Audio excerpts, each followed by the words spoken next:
एक प्रोफेसर हैं, पूर्व professor doctor Lakshman Yadav, Samajwadi party के अघोषित प्रवक्ता हैं। उनको घोषित नहीं किया गया, लेकिन वो बैटिंग हमेशा करते रहते हैं। वो एक मीडिया बयान में हमारे ही चैनल पर कहते हैं कि उत्तर प्रदेश में संविधान को केवल एकमात्र रक्षा कर रही है पार्टी, उस पार्टी का नाम समाजवादी पार्टी है। लक्ष्मण यादव के बयान को कैसे देखते हैं, सहमत हैं आप उनसे? देखिए, हमने ये बात आपको पहले बताया है कि जे जाते राजा नहीं ते जाते ताज़ा नहीं। अब उन्होंने संविधान को कौन सा परिभाषा देखा है, या हो सकता है कि वो यादव हैं और वो यादवों की पार्टी है और सुप्रीम यादव हैं, इसलिए वो कहे हों। लेकिन मैं उनकी बात से सहमत नहीं हूँ। मैं उनकी बात से सहमत नहीं हूँ चूँकि अभी आज़म खान साहब का जो मामला है उस पर उत्तर प्रदेश के मुख्यमंत्री आदित्यनाथ योगी जी भी एक प्रेस कॉन्फ्रेंस में उन्होंने कहा कि आज़म खान साहब जेल से बाहर आए तो ये तो अखिलेश यादव जी नहीं चाहते। उनका बयान है, आप लोगों ने सुना होगा। सुना है। तो अगर इस बात में सच्चाई नहीं है तो अखिलेश यादव जी को प्रेस कॉन्फ्रेंस बुला करके उन्होंने क्यों इस बात को नहीं कहा कि नहीं वो मुसलमानों से दूरी बनाना चाहते हैं, ये हमारे बीच फूट डालना चाहते हैं? उन्होंने तो ये बात नहीं कही, तो वो चुपचाप खामोश हो गए। इसका मतलब कि जो आदित्यनाथ योगी जी मुख्यमंत्री हैं उत्तर प्रदेश में, उनकी बात में सच्चाई है, उनके लिए उन्होंने कोई ठोस कदम नहीं उठाया। अब सवाल ये है कि अगर लक्ष्मण यादव जी कहते हैं तो उनका हक है, उनका अधिकार है, उनका अपना पसंद है। वो संविधान को किस नज़रिए से रखते हैं, संविधान को चूँकि उनके जो सुप्रीम मुखिया थे वो भी कह चुके हैं और इनकी भी बड़ी नज़दीकियाँ हैं, तो उसमें मैं बहुत कुछ नहीं कहना चाहता हूँ। अपना पसंद है, अगर वो संविधान की रक्षा अकेले समाजवादी पार्टी कर रही है। ये अपने शासनकाल में उन्होंने करके दिखा दिया है कि उत्तर प्रदेश में उन्होंने क्या न्याय किया है, नहीं किया है। लेकिन ये मैं डंके की चोट पर कह सकता हूँ कि अब जो ये चला है, न अखिलेश यादव जी सपा से अब कहियो मुख्यमंत्री बन सकते हैं, न सपा पार्टी से कोई यादव मुख्यमंत्री बनने जा रहा है।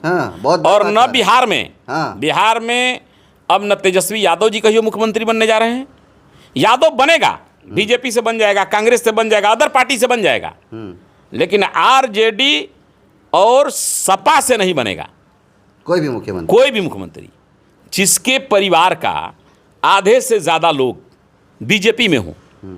अखिलेश यादव के भाई हैं, किस पार्टी में हैं? उनकी भवा किस पार्टी में है? सारे रिलेशन उनके रिश्तेदार लोग बीजेपी में हैं। वो सब लोग बीजेपी को जिताने में लगे हैं, जीत भी रहे हैं, वो जीत भी रहे हैं और जिता भी रहे हैं। तो ये मियाँ जी टोपी लगा करके और 25 साल का जो उनका बूढ़ा, जो उनके बाप से भी ज़्यादा एजेड आदमी हैं, उनको एक स्टूल पर बैठाया जाता है, स्टेज से उनको ढकेल दिया जाता है। तो ये जुम्मन मियाँ के भरोसे सपा अब शासन में आ जाए, अखिलेश यादव जी मुख्यमंत्री बन जाएं, ये सपना इनको छोड़ देना चाहिए। ये दोनों पार्टी के मुख्यमंत्री किसी भी कीमत पर कहियो नहीं बनने जा रहे हैं। इस बात को आप चला दीजिएगा, नोट कर दीजिए, ये मेरा चैलेंज है। ये सपा और राजद जी कहियो इनके मुख्यमंत्री नहीं बनेंगे। एक बस लास्ट आखिरी सवाल लेंगे। सहारनपुर के अंदर असदुद्दीन ओवैसी साहब आते हैं और एक बहुत बड़ा जैन सैलाब देखने के लिए मिलता है। तो क्या ओवैसी साहब उत्तर प्रदेश में राजनीति में तहलका मचाने वाले हैं, या क्या मुस्लिम समाज के लोग समाजवादी पार्टी को छोड़ करके, कांग्रेस पार्टी को छोड़ करके अब जो ओवैसी साहब उनके साथ आएगा? अखिलेश यादव जी हों चाहे माननीय बहन जी हों, अगर उनको अपने गठबंधन का अगर हिस्सा नहीं बनाते हैं ओवैसी साहब को, तो जो बिहार में परिणाम देखने को मिला है इंडिया गठबंधन को, इससे बदतर वहाँ परिणाम उनको उत्तर प्रदेश में देखने को मिलेगा। बहुत बड़ी बात कह रहे हैं जी। मुसलमान निर्णायक रूप में किसी भी पार्टी को वोट देने नहीं जा रहे हैं। हम यह बात मानते हैं कि ओवैसी साहब भी अपने बलबूते सीट नहीं जीत सकते हैं, नहीं जीतेंगे, मान लेते हैं, या 2-4-5 को बिहार की तरह जीत भी सकते हैं। कहीं वहाँ के अगर मुसलमान नौजवानों में अगर सुबुद्धि आ गई तो वहाँ तो 50 सीटें ऐसी हैं जो मुसलमान अपने बलबूते चुनाव जीत सकता है। लेकिन अगर मुसलमान जीत भी नहीं सकता है, लेकिन अब मुसलमान का निर्णायक वोट एक मुट्ठी जैसे कभी सपा के साथ कभी बसपा के साथ जाता था, जब तक ओवैसी साहब गठबंधन के हिस्सा नहीं बनते हैं, इनका मास वोट किसी के साथ नहीं जा रहा है। जो बिहार में हाल हुआ है, इससे बदतर हाल इनका होगा। समाजवादी और ये कांग्रेस के लिए अंतिम मौका है। कांग्रेस के लिए ये अंतिम मौका है। अगर कांग्रेस ने अपने आप को नहीं संभाला, इंडिया गठबंधन में जो बिखरे हुए लोग हैं, पार्टी से आप जाति से सबको लेना चाहते हैं, पार्टी से क्यों नहीं लेना चाहते भाई? आपको मुसलमान का वोट चाहिए, मुसलमान का सिंबल क्यों नहीं चाहिए? कैसे लेगा? बोलता है कि बीजेपी की बी टीम है, वो भी मायावती की तरह, वैसी साहब भी। अच्छा ठीक है, वो बोलते हैं कि बीजेपी के बी टीम है। जो आदमी, खास तौर से मुसलमान में भी बहुत हरामखोर लोग हैं। अच्छा। बहुत लोग आरएसएस के पाले हुए लोग हैं, जो बड़े बड़े कुर्सियों पर बैठे हैं, बड़े बड़े मठाधीश बनकर बैठे हैं, लेकिन मुस्लिम समाज के लिए वो एक भी आवाज़ नहीं उठाते। वो आरएसएस के दलाल हैं। हमारे यहाँ बहुत बहुत मौलाना मुफ्ती लोग हैं, कहिएगा तो मैं नाम बता दूंगा। उनको आरएसएस से फंडिंग होती है कि आपको समाज में नहीं बोलना है, आपको सिर्फ जन्नत की बात बतानी है। आपको दुनिया से मर जाने के बाद आपको जन्नत मिलेगी, 72 हूरें मिलेंगी, 72,000 हूरें। आपको बस यही बात कहनी है। आपको ये बात नहीं कहनी है कि मोहम्मद सल्लल्लाहु अलैहि वसल्लम जब बेटियों की इज्जत लूटी जा रही थी तो वो क्या कर रहे थे, जब लोगों पर अन्याय अत्याचार हो रहा था, जब लोगों के अंदर जाति भेदभाव हो रहा था तो वो क्या कर रहे थे, ये तो नहीं बताते लोगों को। तो ये आरएसएस की बोझ, हमारे समाज में भी ऐसे लोग हैं। अगर ये बात कह रहे हैं तो जो मुसलमान है जिसके अंदर ईमान होगा, तो ईमान का पहला, हम हाफिज़ भी हैं, आलिम भी हैं। जो आदमी दुनिया का मुसलमान हर जगह झूठ बोल सकता है, लेकिन 2 जगहों पर झूठ नहीं बोल सकता।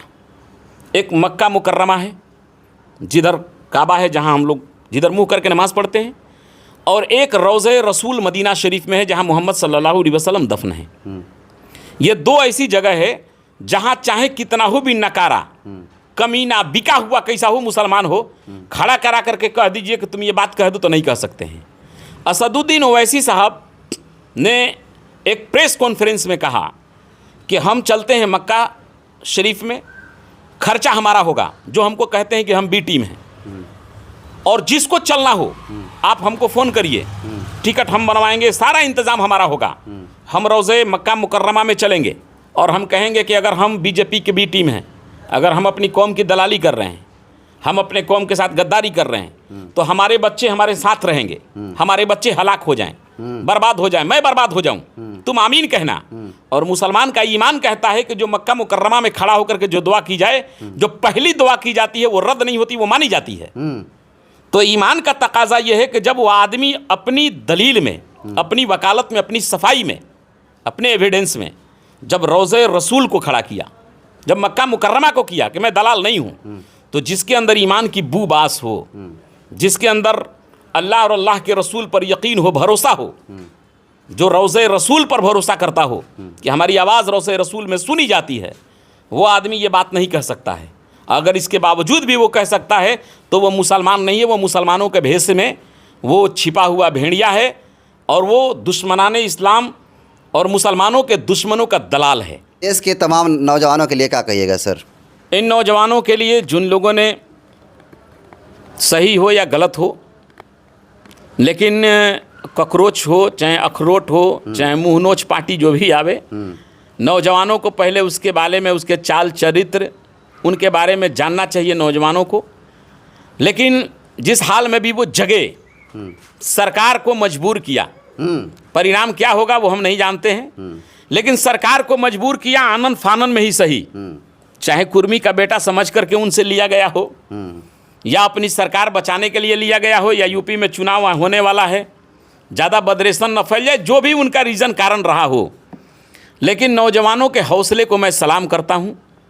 और उनके लिए ये बात कहना चाहता हूँ कि नौजवानों, लोकतंत्र की और भारतीय संविधान की आप अंतिम और आखिरी कील हो।